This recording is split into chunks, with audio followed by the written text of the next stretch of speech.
وأشهد أن لا إله إلا الله وحده لا شريك له وأشهد أن سيدنا ونبينا وحبيبنا وشفيعنا وقرة أعيننا محمدًا عبده ورسوله صلى الله تبارك وتعالى عليه وعلى آله وأصحابه وأزواجه وذريته وبارك وسلم تسليمًا كثيرا.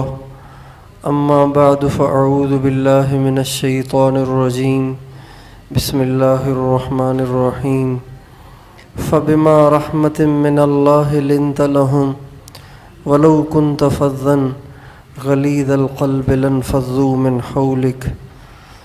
وقال تعالى: ادفع بالتي هي أحسن فإذا الذي بينك وبينه عداوة كأنه ولي حميم وما يلقاها إلا الذين صبروا وما يلقاها إلا ذو حظ عظيم.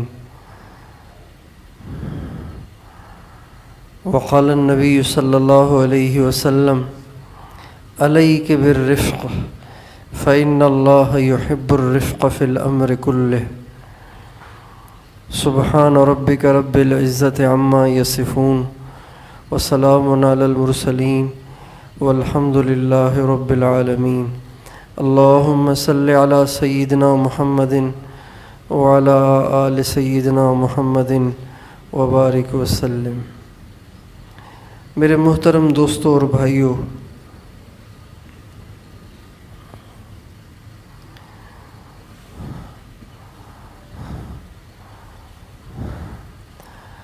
ہمارے ساتھ جہاں اور بہت سارے مسائل ہیں اور بہت ساری الجھنیں اور پریشانیاں ہیں، ان کے ساتھ ساتھ ایک الجھن اور ایک مسئلہ اور ایک پریشانی اور ایک مصیبت، وہ آپس کی نفرتیں ہیں. ایک دوسرے کی شکل اچھی نہ لگنا، ایک دوسرے سے دل نہ لگنا، ایک دوسرے سے بیزار رہنا اور طبیعت کا چڑچڑاپن، طبیعت کی بیزاری اور طبیعت کی خود غرضی، اوروں کا احساس نہ ہونا، مزاج میں بے حسی، یہ ہمارا ایک بہت بڑا مسئلہ ہے.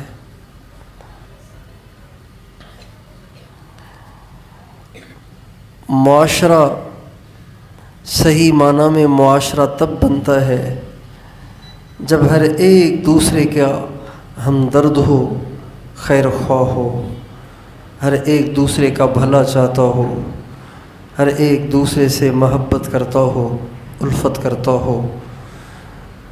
ایسا معاشرہ اللہ تعالیٰ کی بہت بڑی نعمت ہے.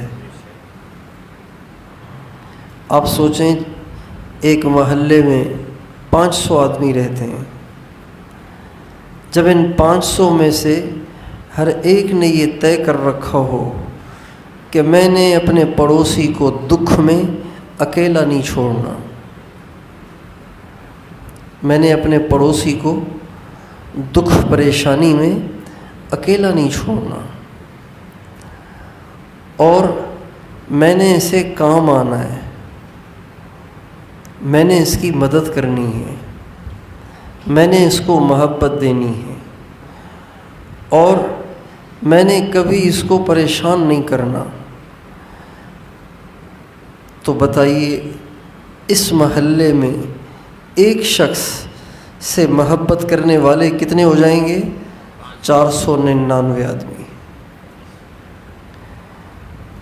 499 جس کے مددگار ہوں، جس کے معاون ہوں، جس کی دلجوئی کرنے والے ہوں، جس کو تسلی دینے والے ہوں اور جس کا سہارا بنے ہوئے ہوں. 499 ایک شخص کا جب سہارا بنے ہوئے ہوں تو وہ تو اس کے سر پہ اگر موت بھی آ کر کھڑی ہو جائے تو اسے ٹینشن نہیں ہوگی. اسلام نے ہمیں ایک ایسا معاشرہ دیا ہے کہ جو معاشرہ محبتیں بانٹتا ہے، محبتیں تقسیم کرتا ہے، محبتیں سکھاتا ہے. یہ جو نفسا نفسی ہے، یہ جو خود غرضی ہے، یہ جو ایک دوسرے سے بیزاری ہے، یہ اسلامی معاشرہ نہیں ہے. یہ وہ معاشرہ نہیں ہے جو حضور اکرم صلی اللہ علیہ وسلم سکھا کر گئے ہیں. یہ وہ معاشرہ ہے جو ہماری نسل نے سوشل میڈیا سے سیکھا ہے، کارٹون دیکھ دیکھ کر سیکھا ہے، ڈرامے اور فلمیں دیکھ دیکھ کر سیکھا ہے. یہ وہ معاشرہ ہے جو کالجز سے آیا ہے، یونیورسٹیوں سے آیا ہے، لبرل قسم کے ٹیچروں سے آیا ہے، لبرل قسم کے پروفیسروں سے آیا ہے. دین سے بیزار، اللہ اور اس کے نبی سے اور آخرت سے بیزار لوگوں سے یہ معاشرہ جنم لے رہا ہے. اور عجیب بات یہ ہے کہ جب آپ ان لبرل اور بے دین اور دین سے بیزار لوگوں کو سنیں گے نا تو وہ ہمیشہ انسانیت کی رٹ لگائیں گے. انسانیت کا احساس ہونا چاہیے. انسانیت نہیں ہے، شدت پسندی ہے، انتہا پسندی ہے. اور ان کے اس فلسفے کا اصل مقصد جو اس میں چھپا ہوا ہوتا ہے، جس کو وہ لگی لپٹی لگا کر، لگی لپٹی بنا کر لوگوں کے سامنے پیش کرتے ہیں، وہ پتہ کیا ہے؟ وہ یہ ہے کہ اسلام میں جو جہاد کا کانسیپٹ ہے یہ انتہا پسندی ہے، یہ شدت پسندی ہے. انسانیت کی خیرخواہی ہونی چاہیے. کیا مطلب؟ اگر آپ کے سامنے کھڑے ہو کر آپ کی بیٹی ننگا ناچ بھی ناچے نا، آپ بولیں نہیں. اگر آپ کی بیوی کسی اور کے ساتھ سو رہی ہے، آپ اس کو کچھ نہ کہیں. آپ انسانیت کا احساس رکھیں. جب آپ کی بیوی کے دل میں کسی اور کے ساتھ بیٹھنے اور سونے کی خواہش ہے تو آپ کیوں بیچ میں آڑے آتے ہیں؟ آپ انسانیت کی خواہش کا لحاظ کریں. یہ مقصد ہوتا ہے انسانیت کی رٹ لگانے کا. اللہ تعالیٰ نے ہمیں ایسا معاشرہ اور ایسی تہذیب اور ایسے اخلاق دیے ہیں. اب یہ جو لوگ باتیں کرتے ہیں نا، یہ تو عقل سے کورے ہوتے ہیں. انتہائی درجے کے احمق، انتہائی درجے کے بے دین، انتہائی درجے کے کم عقل، انتہائی درجے کے بے غیرت اور انتہائی درجے کے بے شرم اور بے حیا ہوتے ہیں جو اس قسم کی باتیں کرتے ہیں. ورنہ جو انسانیت حضرت محمد صلی اللہ علیہ وسلم نے سکھائی، وہ انسانیت یہ کیا جانے.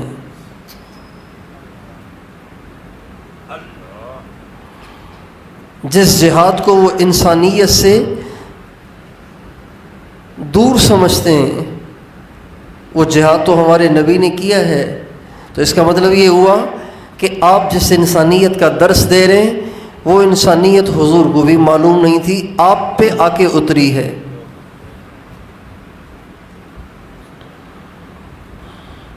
انسانیت وہ ہے جو حضور اکرم صلی اللہ علیہ وسلم نے سکھائی ہے.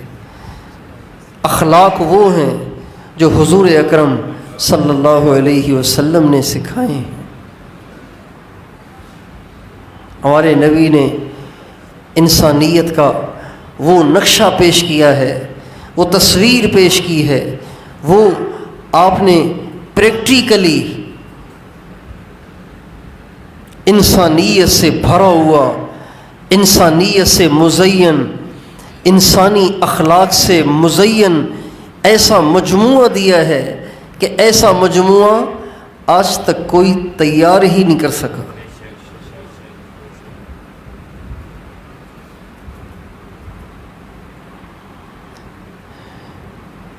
یہ انسانیت کی رٹ لگانے والے اپنے بھائیوں کے حق کھاتے ہیں، اپنی بہنوں کے حق کھاتے ہیں، اپنے باپ سے بدتمیزی کرتے ہیں. اپنی ماؤں سے بدتمیزی کرتے ہیں، بولنے کا ان کو ڈھنگ نہیں آتا، کردار ان کا انتہائی وحشیانہ، لیکن رٹا لگاتے ہیں انسانیت کا۔ انسانیت کا درس تو سرکار دو عالم صلی اللہ علیہ وسلم نے دیا ہے۔ ہمارے نبی کی خدمت میں غزوہ حنین کے بعد قیدی پیش کیے گئے، جو جنگ میں قید ہوئے تھے وہ پیش کیے گئے۔ ان میں ایک عورت بھی تھی، ایک عورت تھی۔ جب وہ آپ کے سامنے آئی تو اس کے سر پہ چادر نہیں تھی، دوپٹہ نہیں تھا، میدان جنگ سے گرفتار ہو کر آئی تھی، اس کے چہرے پہ چادر نہیں تھی۔ سرکار دو عالم صلی اللہ علیہ وسلم نے اپنے جسم اطہر پہ اوڑھی ہوئی مقدس اور منور اور دنیا کی قیمتی ترین چادر، عرش سے زیادہ قیمتی چادر ہمارے نبی نے اتار کے اس کافر عورت کے سر پہ ڈال دی۔ صحابہ نے پوچھا یا رسول اللہ، یہ تو کافر ہے، پردہ تو مسلمان عورت کے لیے ہے، اکرام تو مسلمان کا ہے، کافر کا تو اکرام نہیں ہے، اور کافر کے لیے تو پردے کا حکم نہیں ہے۔ آپ نے فرمایا بے شک یہ کافرہ ہے، لیکن بیٹی تو ہے نہ کسی کی، بیٹی بیٹی ہی ہوتی ہے، چاہے کافر ہی کی کیوں نہ ہو۔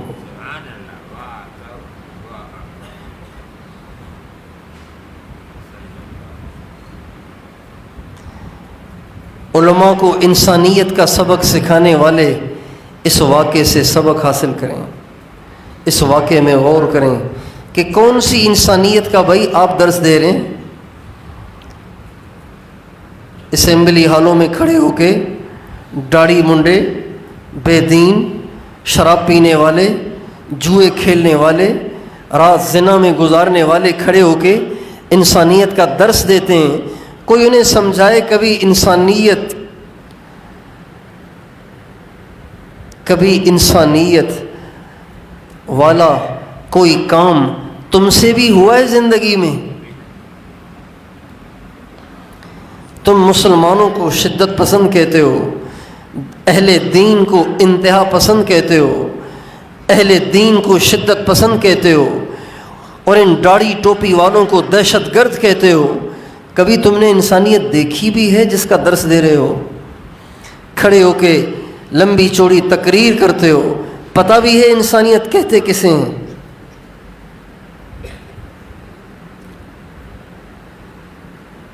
ایک آدمی میری ماں کی عزت پہ ہاتھ ڈالے، میرے باپ کی عزت پہ ہاتھ ڈالے، اور میں بیٹھا رہوں مزے سے کہ جی انسانیت کا تو خیال کرنا چاہیے، بس جو کر رہا ہے اس کو کرنے دو، وہ اس کا اپنا دین ہے، انسانیت کے ناطے سے آپ خاموش بیٹھے رہو، تو کوئی عقل مند اس کو انسانیت کہے گا؟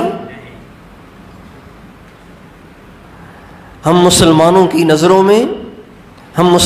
نظروں میں ہماری ماں کی چادر سے زیادہ، ہماری بہن کی چادر سے زیادہ، ہماری بیٹی اور بیوی کی چادر سے زیادہ مقدس ہمارے نبی کی چادر ہے۔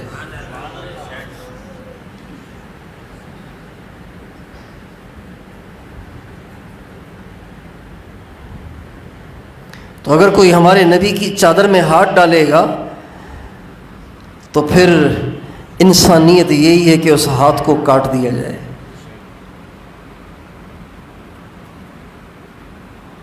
بات دوسری طرف چلی گئی۔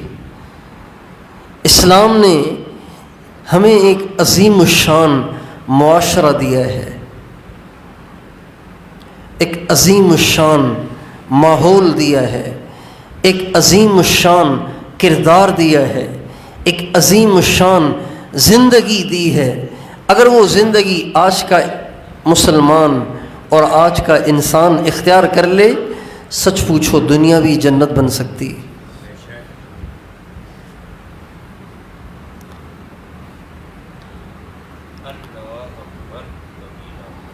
اور معاشرے کے بنانے میں، معاشرے کو خوبصورت بنانے میں، معاشرے کو دلکش بنانے میں، معاشرے کو خوشحال بنانے میں، معاشرے کو پرسکون بنانے میں، معاشرے کو محبت بھرا بنانے میں سب سے زیادہ جس چیز کا دخل ہے وہ طبیعت کی نرمی کا ہے۔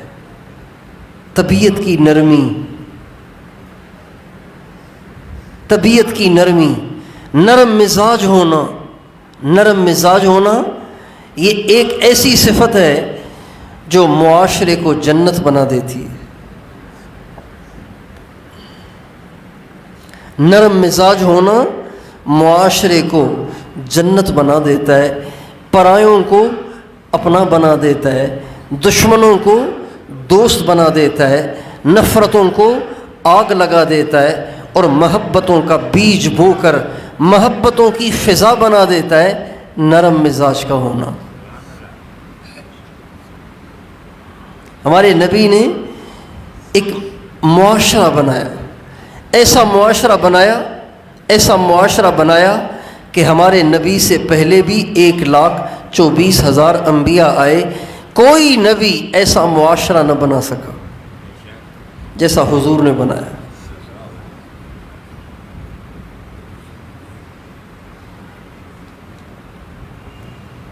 ہمارے نبی کے زمانے میں ایک شخص نے جانور ذبح کیا، جانور ذبح کر کے ایک سری ایک غریب کے گھر بھیج دی۔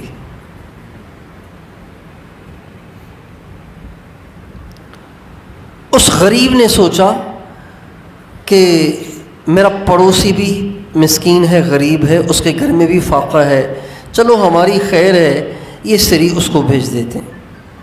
اس نے اگلے گھر بھیج دی، اگلے گھر میں فاقہ ہے، روٹی بھی نہیں ہے، سالن بھی نہیں ہے، کھانے کے لیے کچھ نہیں ہے، وہ خود بھی بھوکا، اس کی بیوی بھی بھوکی، اس کے بچے بھی بھوکے۔ اس نے سوچا میرا جو فلاں پڑوسی ہے نا اس کے گھر میں بھی فاقہ ہے، چلو ہماری خیر ہے، ہم اس کے گھر بھیج دیتے ہیں۔ اس دوسرے نے تیسرے کے گھر سری بھیج دی، تیسرے نے چوتھے کے بارے میں یہ سوچا، چوتھے نے پانچویں کے بارے میں یہ سوچا، پانچویں نے چھٹے کے بارے میں یہ سوچا، چھٹے نے ساتویں کے بارے میں سوچا، اور ساتویں نے پہلے والے کے بارے میں سوچا۔ یوں گھومتے گھومتے گھومتے گھومتے وہ سری 7 گھروں کا چکر کاٹ کر اس پہلے شخص کے پاس آئی جس کو کسی نے سری بھیجی تھی۔ یہ وہ معاشرہ ہے جو ہمارے نبی نے بنایا۔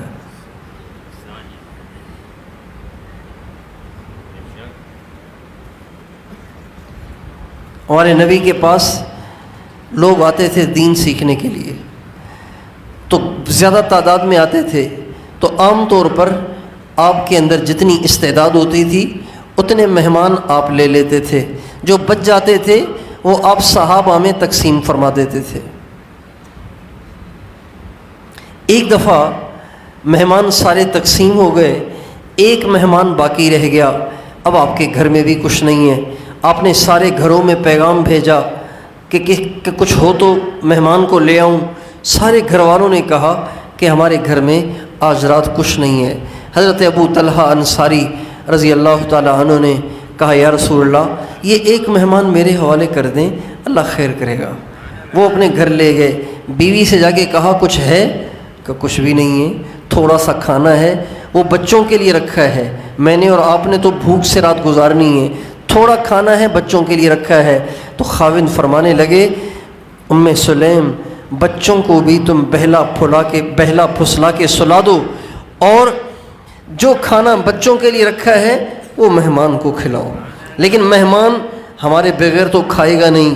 یہ دستور ہے کہ میزبان مہمان کے ساتھ کھانا کھاتا ہے تو مہمان اطمینان سے کھانا کھاتا ہے، تو ہم بھی اس کے ساتھ ہمیں بیٹھنا پڑے گا، لیکن چونکہ کھانا اتنا ہے نہیں کہ ہم بھی کھائیں اور وہ بھی کھائیں، ہم تینوں کو پورا ہو جائے، لہٰذا جب ہم کھانے کے لیے بیٹھیں گے تو تم چراغ ٹھیک کرنے کے ارادے سے کھڑے ہو کر پھونک مار کے چراغ کو بجھا دینا، جب اندھیرا ہو جائے گا تو ہم جھوٹ موٹ کا منہ چلاتے رہیں گے، ایسے ہی منہ چلاتے رہیں گے، مہمان سمجھے گا کہ کھا رہے ہیں اور ہم نہیں کھائیں گے تاکہ اللہ کے نبی کا مہمان کھانا کھائے۔ چنانچہ حضرت ابو طلحہ انصاری اور حضرت ام سلیم نے اپنے بچوں کو رات کو بھوک سے سلایا۔ ہے کوئی دنیا میں انسانیت کا درس دینے والا جو اپنے بچوں کو بھوکا سلائے اور خود بھی بھوکا سوئے، اس کی بیوی بھی بھوکی سوئے اور مہمان کو کھانا کھلائے؟ ہے کوئی ایم پی اے ایسا؟ ہے کوئی ایم این اے ایسا؟ ہے کوئی کاؤنسلر ایسا؟ ہے کوئی ہمارا چھوٹا سا مزدور اور چپڑاسی اور کلرک ایسا؟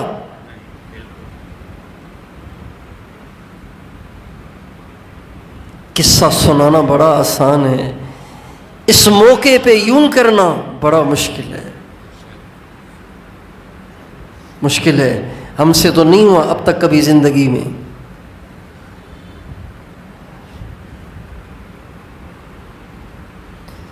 اللہ، واہ حضور واہ، کیسا معاشرہ بنا دیا آپ نے۔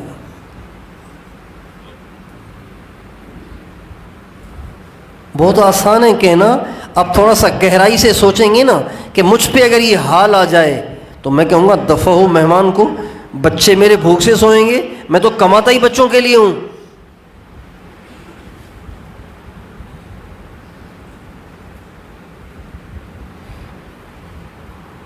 چنانچہ خود بھی بھوکے سوئے، بیوی بھی بھوکی سوئی اور بچوں کو بھی بھوکا سلا دیا، مہمان نے کھانا کھایا۔ یہ سب اندھیرے میں ہوا، ام سلیم اور ابو طلحہ کے سوا تیسرا کوئی بھی نہیں جانتا تھا۔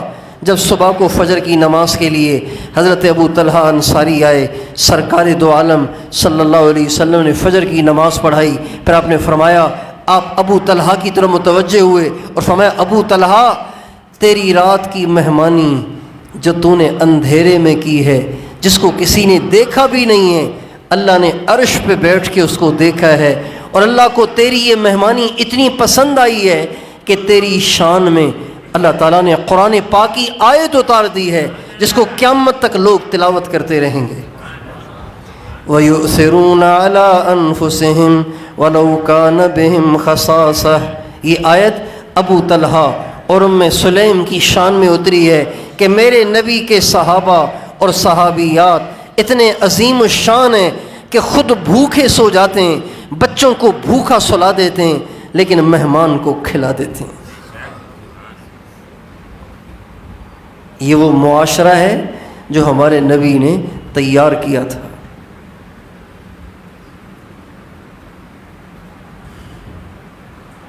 جنگ یرموک میں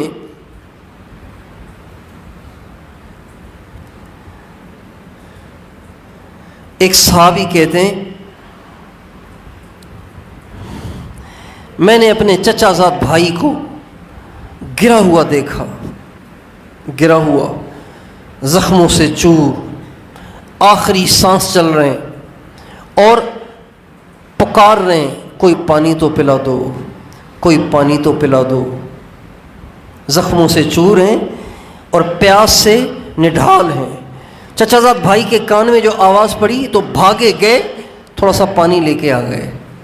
جب پانی لے کر ان کے قریب پہنچے، جو پیاس سے چور ہو رہے تھے، پیاس سے نڈھال ہو رہے تھے، جب ان کے قریب پانی پہنچا تو ان کے پاس ایک اور صحابی بھی زخموں سے چور پڑے ہوئے تھے، انہوں نے بھی کہا کوئی پانی تو پلاؤ۔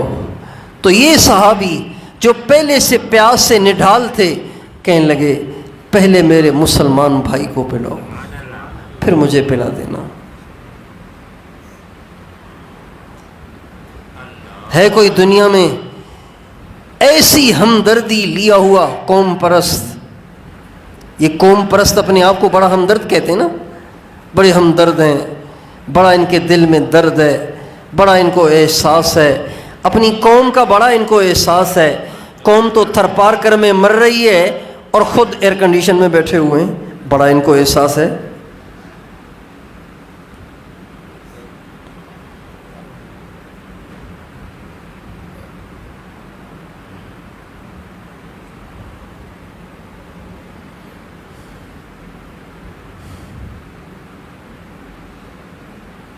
قومیت کے نعرے لگانے والے زبان کے نعرے لگانے والے یہ سب اللہ کی نظروں میں مردود ہیں۔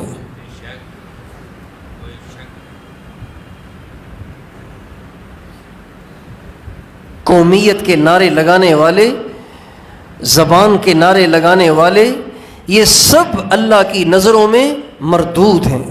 ہمارے نبی نے فرمایا من دعا الی عصبیت فلیس منا، جو قومیت کی طرف دعوت دے گا وہ میری امت سے خارج ہے، وہ میرا نہیں ہے، وہ میرا نہیں ہے۔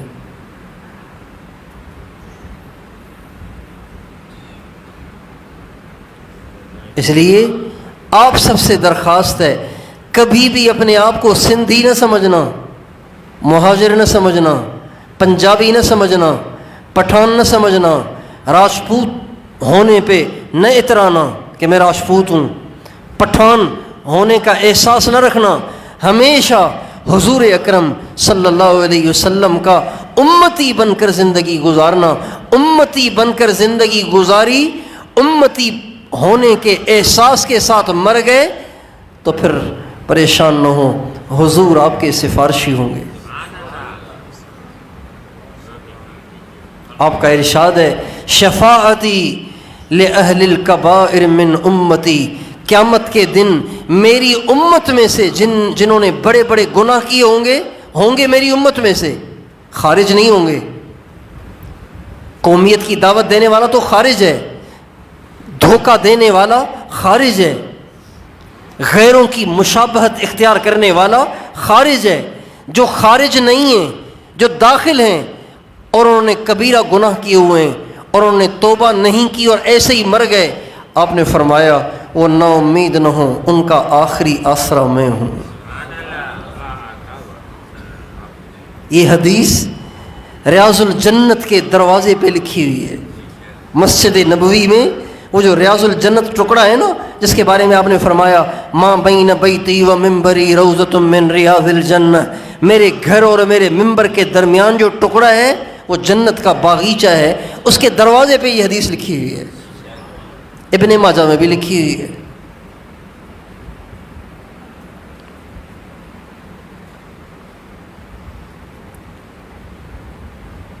امتی بن کے رہنا ہے، سندھی بن کر نہیں، پنجابی پٹھان اور بلوچ اور سرائکی اور بروہی بن کر نہیں، مہاجر بن کر نہیں، حضور اکرم صلی اللہ علیہ وسلم کا امتی بن کے رہنا ہے۔ کبھی اپنے بچوں کو اس بات کا احساس نہ دلائیں ہم سندھی ہیں۔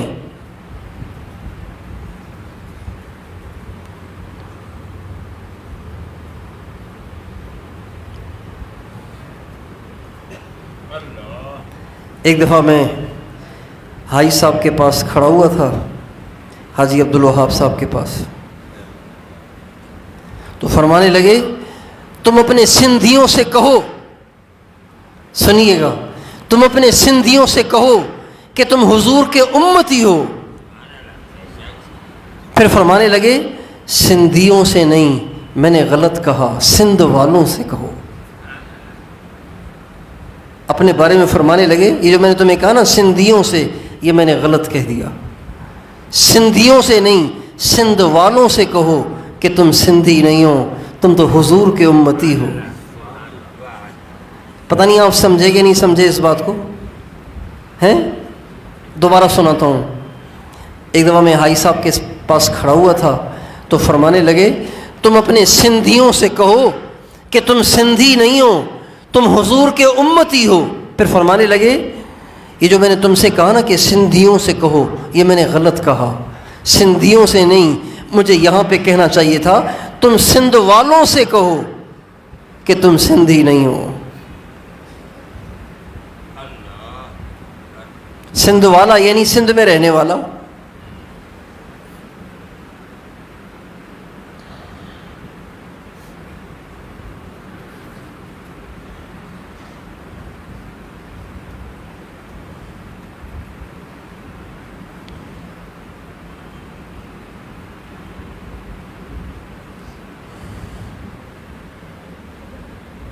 یہ سب احساس اور ہمدردی کے دعوے ہیں، خیر خواہی کے دعوے ہیں، ان میں سے کوئی ہمارا خیر خواہ نہیں ہے۔ اگر کوئی پختون کا نعرہ لے کے اٹھتا ہے، پٹھان اس کے پیچھے لگ جاتے ہیں۔ کوئی سندھی کا نعرہ لگاتا ہے، یہ نہ سمجھ سندھی اس کے پیچھے چلنا شروع کر دیتے ہیں۔ کوئی مہاجر کا نعرہ لگاتا ہے، سارے اس کے پیچھے چلنا شروع کر دیتے ہیں۔ کوئی بروہی کا نعرہ لگاتا ہے، سارے بروہی اس کے پیچھے چلنے لگ جاتے ہیں۔ کوئی بلوچی کا نعرہ لگاتا ہے، سارے اس کے پیچھے چلنا شروع کر دیتے ہیں۔ اور یہاں پہ کوئی میمن ہونے کا نعرہ لگائے، سارے اس کے ساتھ ہو جاتے ہیں۔ کوئی سولنگی اور ماچھی ہونے کا نعرہ لگائے، سارے ماچھی اس کے پیچھے چلنا شروع کر دیتے ہیں۔ نہیں میرے دوستو، ہم کسی کے پیچھے نہیں چلیں گے، ہم تو حضرت محمد مصطفیٰ احمد مجتبیٰ صلی اللہ علیہ وسلم کے پیچھے چلیں گے۔ ہمیں ان کی نسبت کافی ہے، ہمیں اور کسی نسبت کی حاجت نہیں ہے۔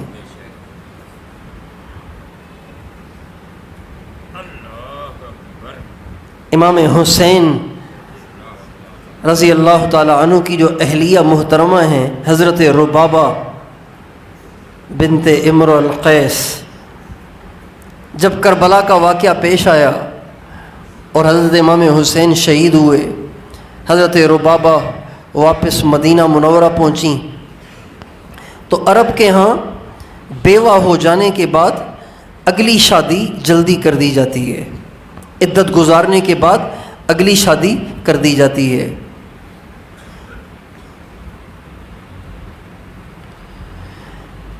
ایک مثال سے بات سمجھ میں آ جائے گی۔ حضرت جعفر بن ابی طالب، ان کی اہلیہ کا نام ہے اسماء بنت امیس۔ حضرت جعفر غزوہ موتہ میں شہید ہو گئے تو ان سے حضرت ابوبکر صدیق نے شادی کر لی۔ حضرت ابوبکر صدیق کا انتقال ہوا تو ان سے حضرت علی نے شادی کر لی، حضرت اسماء بنت امیس۔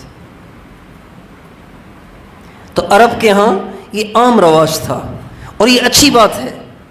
کسی عورت کا خاوند دنیا سے چلا جائے، عدت کے بعد اس کی شادی کر لینی چاہیے۔ ہمارے ہاں اس کو عیب سمجھیں گے، پتہ نہیں اتنا ذلیل کریں گے، اتنا بدنام کریں گے، اتنا ذلیل کریں گے کہ اس بیچاری کا معاشرے میں جینا مشکل ہو جائے گا۔ اچھا ابھی بھی اس کو خاوند کی ضرورت ہے؟ سندھی میں کہیں گے انجا مرس کھپیس۔ توبہ توبہ، کتنا عجیب جملہ ہے یہ، کتنی بڑی گالی ہے یہ، حالانکہ سنت ہے، جہالت ہے۔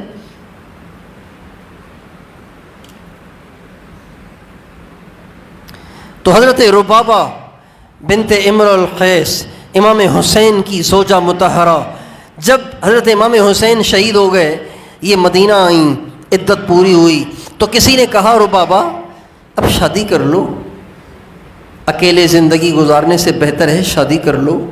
تو حضرت ربابہ نے عجیب بات کہی، اللہ اکبر کبیرہ۔ کسی نے کہا ربابہ آپ شادی کیوں نہیں کر لیتی؟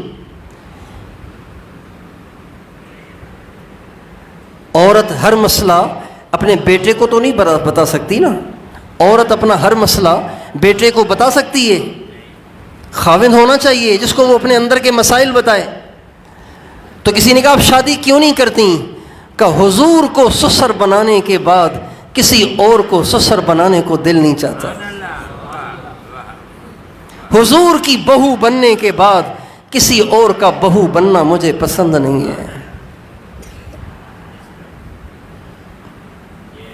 جب حضور کی ایک دفعہ بہو بن گئی ہوں، حضور کے بیٹے کی بیوی ایک دفعہ بن کر حضور کی بہو بن گئی ہوں اور سرکار دو عالم میرے سسر بن گئے ہیں، تو اب کسی اور کو سسر بنانے کی حاجت ہی کیا ہے؟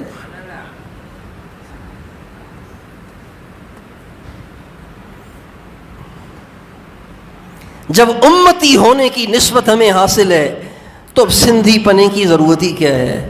پٹھان پنے کی ضرورت ہی کیا ہے؟ پنجابی پنے کی ضرورت ہی کیا ہے؟ راجپوت پنے کی ضرورت ہی کیا ہے؟ میمن پنے کی ضرورت ہی کیا ہے؟ ہم حضور کے امتی ہیں۔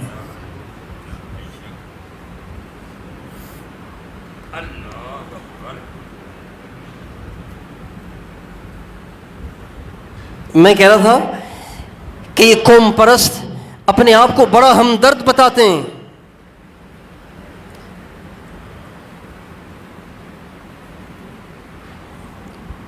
اپنے آپ کو اوروں کے غم کا بڑا احساس والا بتاتے ہیں، لیکن آئیں میدان میں کیا ان کے اندر وہ احساس ہے جو اس مجمع میں احساس تھا جو میرے نبی نے تیار کیا تھا؟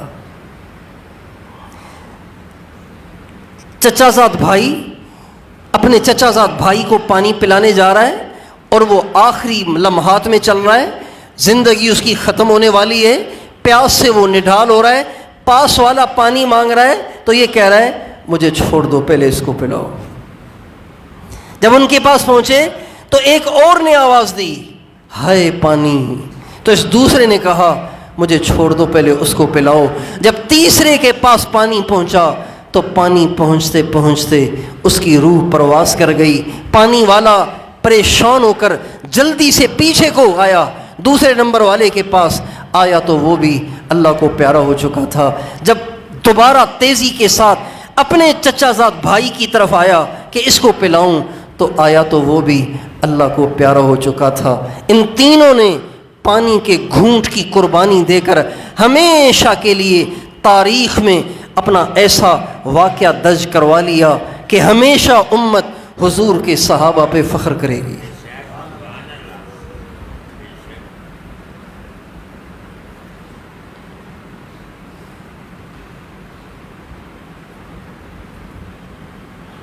ہمارے نبی نے وہ معاشرہ قائم کیا ہے کہ جیسا معاشرہ کوئی قائم کر ہی نہیں سکتا.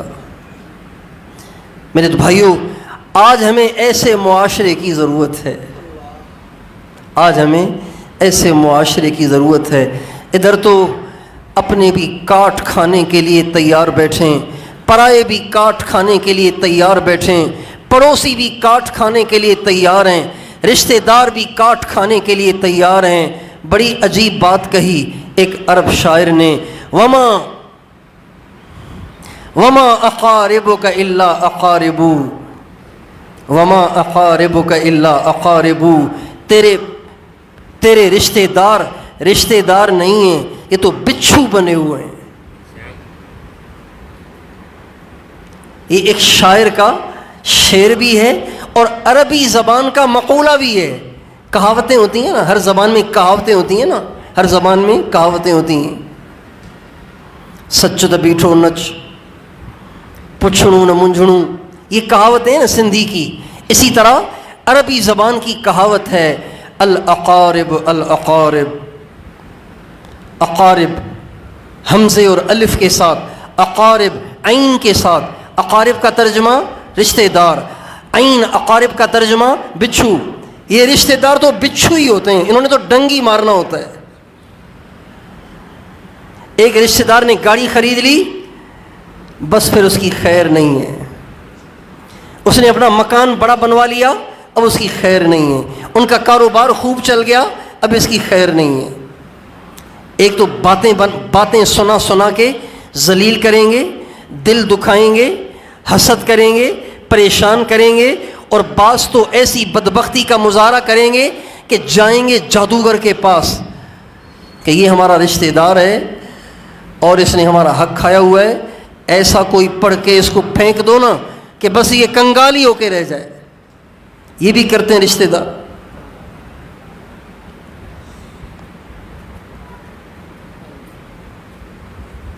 ہمارے نبی نے ایسا معاشرہ بنایا کہ اپنے تو اپنے، پرائے بھی جان نثار بن گئے تھے.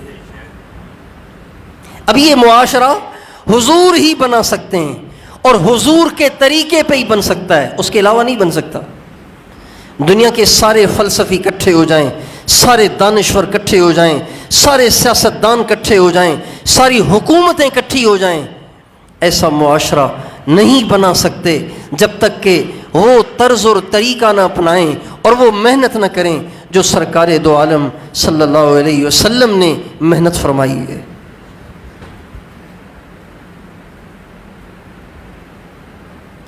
ہمارے ایک بہت بڑے بزرگ تھے، حضرت مولانا مفتی زین العابدین صاحب رحمۃ اللہ علیہ، وہ فرماتے تھے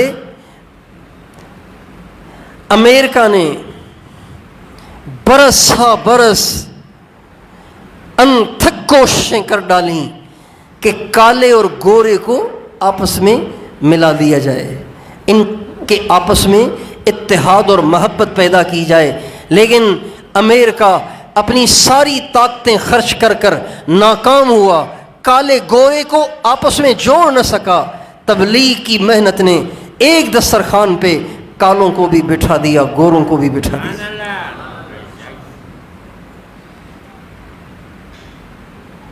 دین نے، تبلیغ کی محنت سے مراد دین نے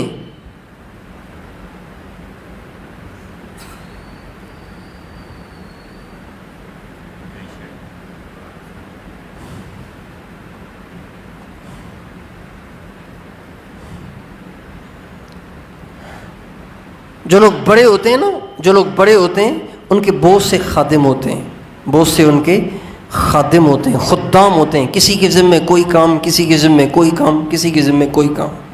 پھر ان خدام میں ایک خادم خاص ہوتا ہے جو ہر وقت ساتھ ہوتا ہے، کبھی جدا نہیں ہوتا، خادم خاص۔ سرکار دو عالم صلی اللہ علیہ وسلم کی خدمت بہت سو نے کی، حضرت انس نے کی، عبداللہ ابن عباس نے کی، عبداللہ ابن مسعود نے کی، اور حضرت زید بن ثابت نے کی، اور بہت سارے صحابہ نے کی، لیکن ہمارے نبی کا خادم خاص پتہ ہے کون تھا؟ وہ بلال حبشی تھا۔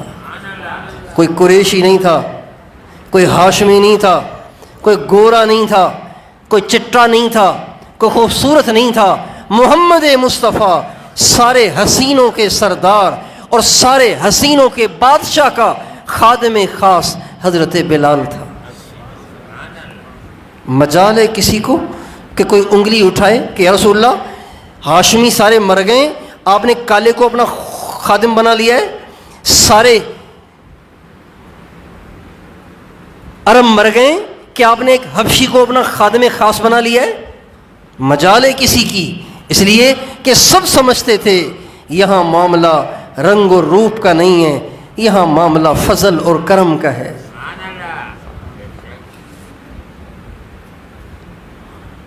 یہاں معاملہ تقوی اور قربانی کا ہے۔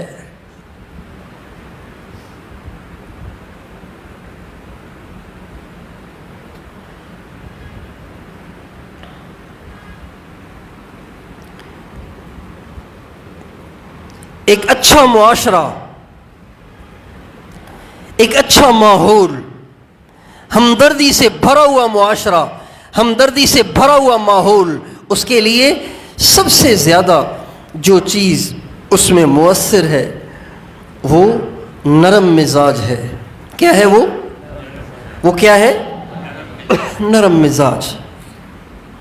ہمارے نبی کے معاشرے کی ایک ہلکی سی جھلک میں نے آپ کے سامنے پیش کی۔ ہمارے نبی نے یہ معاشرہ کیسے بنایا؟ پیسے کا لالچ دے کر نہیں، ڈالر دکھا کر نہیں، ریال درہم اور دینار دکھا کر نہیں، بلکہ کیسے؟ اللہ تعالیٰ فرماتے ہیں فَبِمَا رَحْمَةٍ مِّنَ اللَّهِ لِنْتَ لَهُمْ وَلَوْ كُنْتَ فَظًّا غَلِيظَ الْقَلْبِ لَانفَضُّوا مِنْ حَوْلِكَ۔ اے میرے نبی، میری رحمت سے آپ کا جو نرم مزاج ہونا ہے نا، آپ کی جو نرم طبیعت ہے، اس نرم مزاج نے ان سب کو اکٹھا کر دیا ہے۔ پھر آگے تصویر کا دوسرا رخ بھی اللہ نے بتایا، تصویر کا دوسرا رخ بھی بتایا وَلَوْ كُنْتَ فَظًّا غَلِيظَ الْقَلْبِ لَانفَضُّوا مِنْ حَوْلِكَ۔ اے میرے نبی، اگر آپ کا گفتار سخت ہوتا، آپ کا انداز اور طبیعت اور آپ کا رویہ سخت ہوتا تو یہ سب صحابہ آپ کو چھوڑ کے چلے جاتے۔ اب بتائیے، سخت زبان، سخت قسم کے الفاظ اور سخت رویہ اگر صحابہ کو حضور سے توڑ سکتا ہے تو پھر میرے آپ کے ساتھ کوئی کیسے جڑے گا اگر ہمارے رویے ٹھیک نہ ہوئے تو؟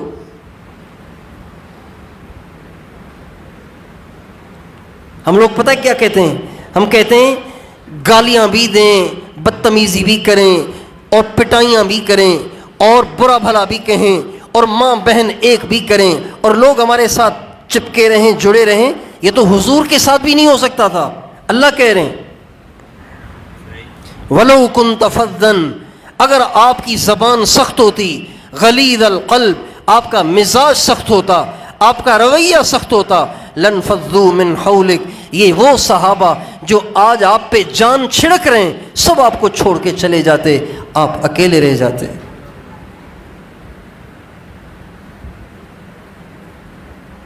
اس لیے نرم مزاج، نرم رویہ، نرم الفاظ اگلے کا دل موہ لیتے ہیں، اگلے کا دل جیت لیتے ہیں، اگلے کو آپ سے خوش کر دیتے ہیں۔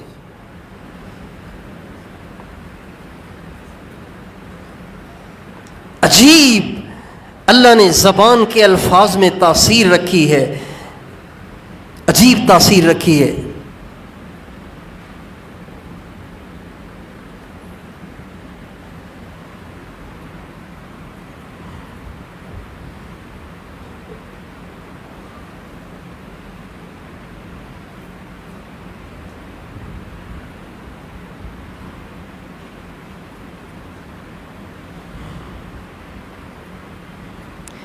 آج تربیت کے نہ ہونے کی وجہ سے اس مزاج سے محرومی ہے۔ اس لیے وہ بیوی جو آپ کو قبول کر کے آپ کے پاس آئی ہے وہ آپ سے بیزار ہے، وہ بچے جو آپ کے نطفے سے بنے ہیں وہ آپ کی زبان کھینچنے کے لیے تیار کھڑے ہیں۔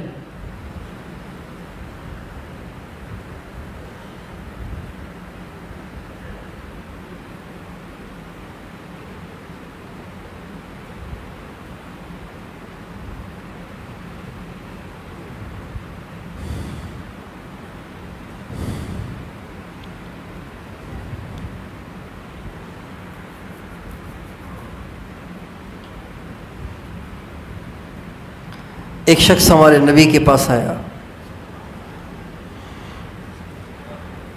مال غنیمت آیا ہوا تھا، آپ اس کو بانٹ رہے تھے۔ ایک بدو آیا، دیہاتی،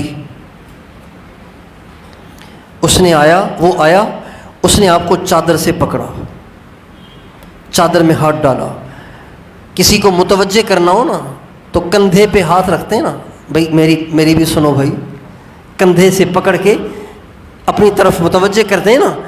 تو اس بدو نے، آپ نے جو چادر اوڑھ رکھی تھی، حدیث میں آتا ہے جو چادر آپ نے اوڑھ رکھی تھی اس چادر کے حاشیے پر کڑھائی ہوئی تھی۔ کڑھائی جب کڑھائی ہو جاتی ہے تو وہ حصہ تیز ہو جاتا ہے، دھار ہو جاتا ہے۔ اگر وہ تیزی سے گزر جائے تو وہ جسم کا حصہ اس سے متاثر ہوتا ہے۔ آپ نے وہ حاشیہ پہ کڑھائی والی چادر کو آپ نے اوڑھ رکھا تھا۔ اس بدو نے آپ کی چادر کو پکڑا اور زور سے کھینچا۔ اس نے جو کھینچا تو اس چادر کے حاشیے نے آپ کی گردن کو کاٹ دیا، آپ کی گردن مبارک کی کھال اتر گئی، آپ کی گردن مبارک چھل گئی اور خون ظاہر ہو گیا، اور چادر بھی پھٹ گئی، بوسیدہ چادر تھی، پھٹ گئی۔ اور پھر ایک تو اس نے یہ غلط حرکت کی، پھر اس نے کہا یا محمد، اے محمد، یہ مال تیرے باپ کا نہیں ہے، اس میں سے مجھے بھی کچھ دو۔ آپ انداز دیکھیں اور لہجہ دیکھیں اور الفاظ دیکھیں، انداز اور لہجہ اور الفاظ ایسے ہیں کہ اسی وقت حضرت عمر کو حکم ہوتا اور وہ ان کی گردن تن سے جدا کر دیتے۔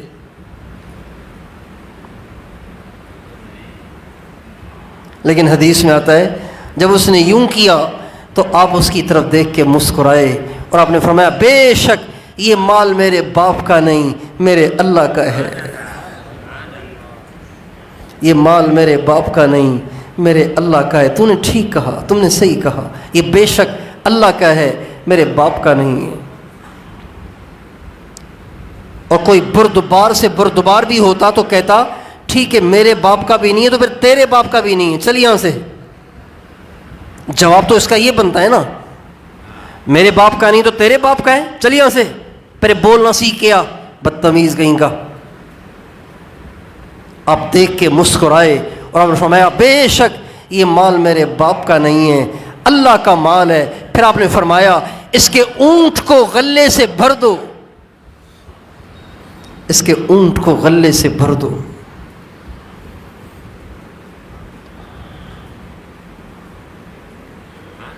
ہے نا یہ آیت سچی؟ فَبِمَا رَحْمَةٍ مِّنَ اللَّهِ لِنْتَ لَهُمْ، میرے نبی میری رحمت سے تو نرم ہو گیا ہے، جس کی وجہ سے یہ سب تم پہ جان چھڑکنے کو تیار ہیں۔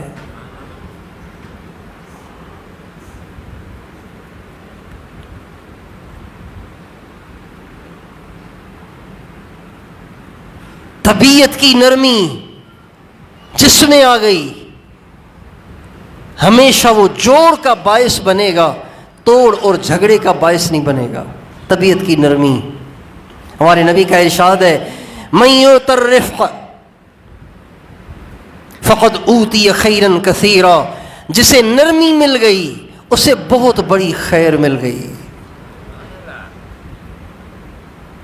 خیرن کثیرہ یا الخیر کلہ، اس طرح کی کچھ الفاظ ہیں، اللہ تعالیٰ معاف کرے۔ حدیث کا مفہوم یہ بنتا ہے جسے نرمی دے دی گئی اس کو ساری خیر دی گئی، اور جو نرمی سے محروم ہو گیا وہ بڑی خیر سے محروم ہو گیا۔ اور آپ فرماتے ہیں وہ کام نرمی سے ہر وہ کام ہو جاتا ہے جو سختی سے نہیں ہوتا، نرمی سے وہ کام بھی ہو جاتا ہے جو سختی سے نہیں ہوتا، نرمی سے ہو جاتا ہے۔ آج خاوندوں میں سختی، بیویوں میں سختی، ماں باپ میں سختی، بچوں میں سختی، استاد میں سختی، سختی سختی۔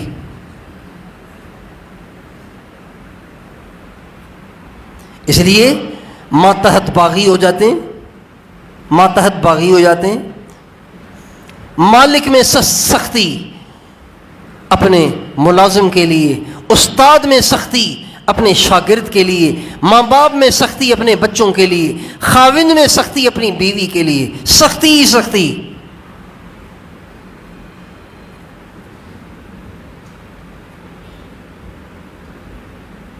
اور یہ آدمی سختی پتہ کیوں کرتا ہے؟ سختی اس لیے کرتا ہے، اس لیے کہ وہ سمجھتا ہے کہ اب یہ میرے نیچے ہے، میں اس کے اوپر ہوں، لہٰذا اب جو میں کہوں نا بس وہ من و عن کرتا چلا جائے۔ تو یہ اس کی خام خیالی ہے۔ ارے جس اللہ نے آپ کو بنایا ہے آپ اس کی ہر بات کو مان رہے ہیں کہ آپ ان سے توقع کر رہے ہیں کہ آپ کی ہر بات کو مانیں؟ یہ انسان ہے، آپ نے ان کو بنایا نہیں ہے، آپ ان کے خالق نہیں ہیں، آپ ان کو روزی نہیں دیتے، آپ نے ان کو آنکھیں نہیں دیں، آپ نے ان کو زبان نہیں دی، آپ نے ان کو کان نہیں دیے، آپ ان کو 10,000 تنخواہ دیتے ہیں اور تنخواہ پہ آپ ان سے کام کروا رہے ہیں، اور آپ سمجھتے ہیں کہ میں رب بن جاؤں اور یہ میری مخلوق بن جائے۔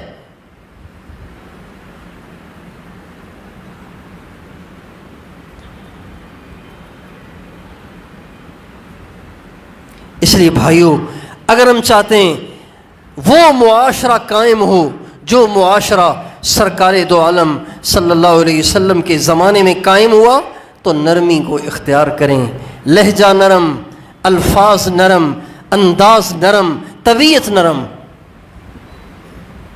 ہر ایک کے ساتھ نرمی۔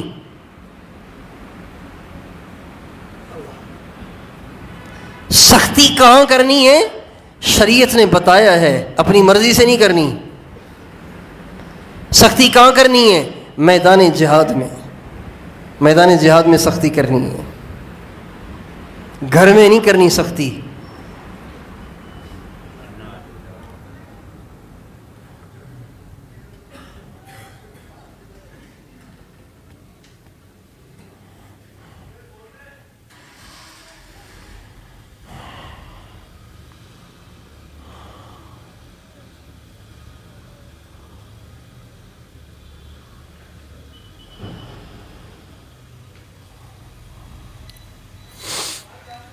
اللہ،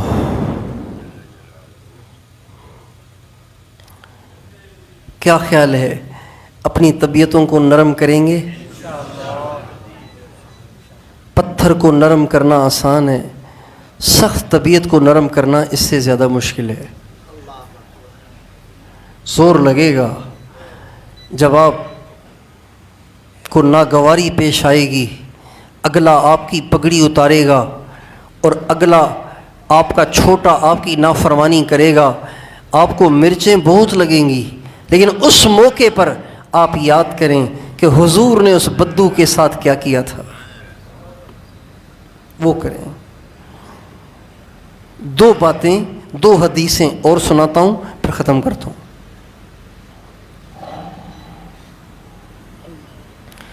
حضرت انس رضی اللہ عنہ ہمارے نبی کی انہوں نے 10 سال خدمت کی۔ جب 8 سال کے تھے تو ہمارے نبی کی خدمت میں آ گئے تھے۔ حضرت ام سلیم نے آپ کو، حضرت انس کو ہمارے نبی کی خدمت کے لیے وقف کر دیا تھا، یا رسول اللہ یہ دن رات آپ کا خادم آپ کا کام کرے گا۔ 10 برس انہوں نے خدمت کی۔ حضرت انس کہتے ہیں 10 سال میں نے حضور کے ساتھ گزارے، لیکن 10 سال میں 2 باتیں رسول پاک علیہ السلام نے مجھے کبھی نہیں فرمائیں۔ کتنی باتیں؟ 2 باتیں کبھی نہیں فرمائیں۔ ایک تو یہ نہیں کہا کیوں کیا، کبھی نہیں کہا، حالانکہ میں نے بہت سارے ایسے کام کیے جو نہیں کرنے چاہیے تھے، چھوٹے بچے جو تھے، لیکن کہتے ہیں 10 سال میں مجھے نہیں کہا کیوں کیا، اور 10 سال میں مجھے یہ بھی نہیں کہا کیوں نہیں کیا۔ ایسے بہت سے کام جو کرنے چاہیے تھے، میری ذمہ داری میں داخل تھے، لیکن میں نے نہیں کیے، لیکن آپ نے مجھے کبھی نہیں کہا کیوں نہیں کیا۔ یہ 2 جملے آپ بھی طے کر لیں کہ یہ 2 جملے میں نے کبھی کسی کو نہیں کہنے۔ یہ 2 جملے میں نے کبھی کسی کو، کون کون سے 2 جملے؟ کیوں کیا، اور دوسرا کیوں نہیں کیا۔ بیگم میں نے آپ کو بتایا تھا نا کہ آج مہمان آنے، تم نے کھانا کیوں نہیں پکایا، یہ نہ کہو۔ میں نے آپ کو روکا تھا نا اس بات سے کہ ان کے گھر نہیں جانا، آپ پھر کیوں گئی ہیں؟ کیوں کا لفظ چھوڑ دیں۔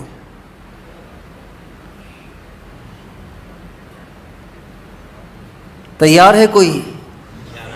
تیار ہیں کوئی؟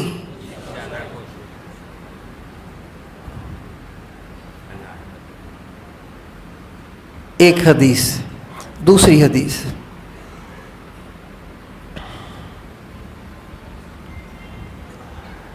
ایک شخص نے ہمارے نبی سے پوچھا،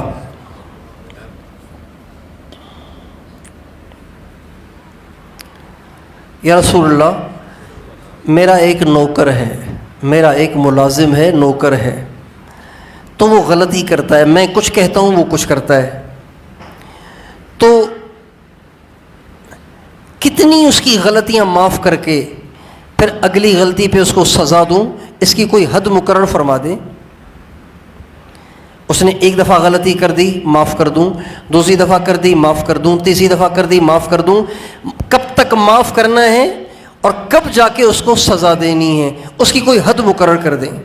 یہ اس شخص نے ہمارے نبی سے پوچھا، کم اعفو عن الخادم، یا رسول اللہ معاف کرنے کی حد مقرر کر لیں تاکہ اس کے بعد سزا بھی دی جا سکے۔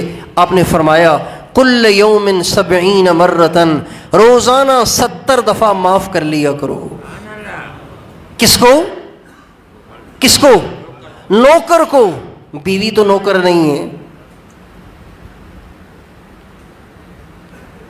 بھائی، نوکر کو روزانہ کتنی دفعہ معاف کرنا ہے؟ دوسرے الفاظ میں یہ مطلب ہے کہ کچھ کہنا ہی نہیں ہے، معاف ہی کرنا ہے، ورنہ کون سا سیٹ تسبیح لے کے بیٹھے گا، اب 48 ہو گئے، اب 39 ہو گئے، اب 50 ہو گئے، سارا دن تو اسی میں گزر جائے گا تسبیح پڑھنے میں کہ بھائی کتنی دفعہ اس نے غلطی کی ہے۔ کم اعفو عن الخادم، واہ میرے آقا واہ، کم اعفو عن الخادم، کتنی دفعہ نوکر کو معاف کروں؟ فرمایا کل یوم 70 مرتن، روزانہ 70 دفعہ معاف کر لیا کرو۔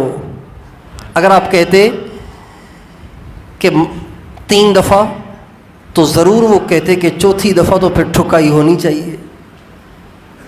اگر آپ کہتے 5 دفعہ تو ضرور وہ کہتے 6 دفعہ تو ٹھکائی ہونی چاہیے. آپ نے عدد ہی ایسا ڈال دیا کہ اتنی دفعہ کوئی غلطی کر ہی نہیں سکتا. اور پھر عجیب بات یہ ہے کہ عرب کے ہاں عربی زبان میں 70 سے مراد 70 نہیں ہوتا، 70 سے مراد ہوتا ہے بہت زیادہ. کہتے ہیں نا جنت میں ایک حور ہے، 70,000 اس کے خادم ہیں. اور کہتے ہیں جنت میں ایک محل ہے، 70,000 اس کے دروازے ہیں. اس سے مراد 70,000 نہیں ہے، گنتی کے 70,000 نہیں ہیں. اس سے مراد لا تعداد بہت زیادہ، 70,000 کی گنتی نہیں ہے، اس سے مراد بہت زیادہ ہے. اللہ تعالی ہمیں طبیعتوں کو نرم کرنے کی توفیق عطا فرمائے، مزاج کو نرم کرنے کی توفیق عطا فرمائے، انداز کو نرم کرنے کی توفیق عطا فرمائے. نرم نرم الفاظ